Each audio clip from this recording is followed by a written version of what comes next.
Dr. Rajan Prasad. Kia ora te whānau, kia ora, Mr. Speaker.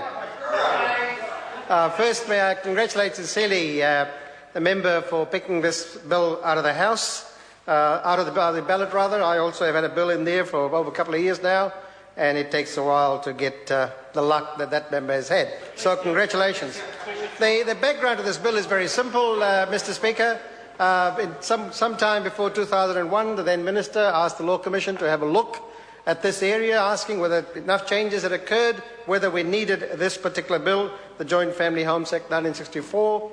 The Law Commission went away and did a detailed piece of work, and the report, clearly people who have spoken today have read that. And after the examination, they concluded there are only two reasons, two serious bits remaining that needed to be addressed, or talked about rather.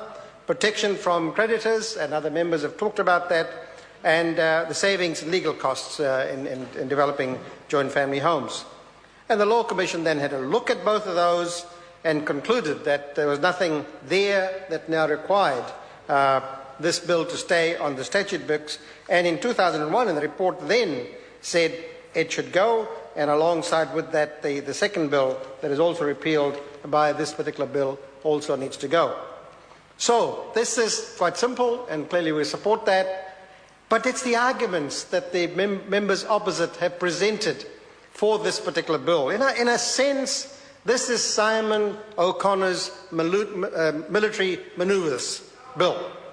This is the identical to that. Somebody in the National Party has decided, look, those backbenchers need to get their act into gear. We've got to give them something to do.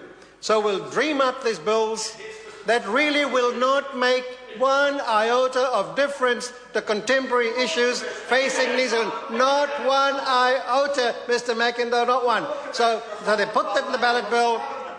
I do think the members speaking on this bill today are far more fortunate. They're in a much better place than when they were asked to defend the military manoeuvres bill. So the members that at least Simon O'Connor has presented an argument. I remember how on the third reading of the military manoeuvres bill, members gathered in large number, and it seemed to only designed to pick the spirits up of the member who had proposed that particular bill. At least there's something serious about this in the sense that this member, Simon O'Connor, can present an argument, and he has presented as well. But look at the argument he's presented. This is the government's attempt to actually have a clean legislation slate, so to speak, clear legislation. This is their attempt. By golly, if this is it, then I'm sorry, there's not much left in the tank, when there are so many other more important things to do. And I wish the members would think about that. And of course, the private, ordinarily, Mr. McIndoe, ordinarily an omnibus bill was brought in where you had to look at a clean strip, clean out these things and put it all together. That's what ought to have happened, but didn't. But look at the difference between what these members opposite are now presenting, using the private members bill to do, and what this side of the House is doing. So here we are today discussing this bill that will not make an iota of difference to any, and it will not to anybody's life today. But look on the other side of the House. Here we've just passed, government's been defeated on full recognition of holidays. That's what somebody has thought through. From this side of the House, it will make a difference in the lives of people. And again, maybe later on this evening, we're discussing the paid parental leave bill. Now, here's also a member has thought that through. But no, the members opposite would sooner discuss the equivalent of military manoeuvres bill. Bills that don't make any difference at all, bills that don't address contemporary issues, but bills somehow keeps backbenchers busy. Mr. McIndoe hasn't picked one out of the ballot. I wonder what that would be.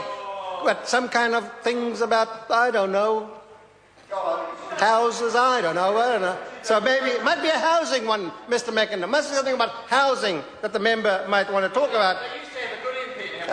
That's right, and did a lot of good work. So, Mr. McIndoe, I ask you to put something serious that makes a difference, but, Mr. Speaker, we will be supporting this to Select Committee, and let's listen to the arguments, and thank you.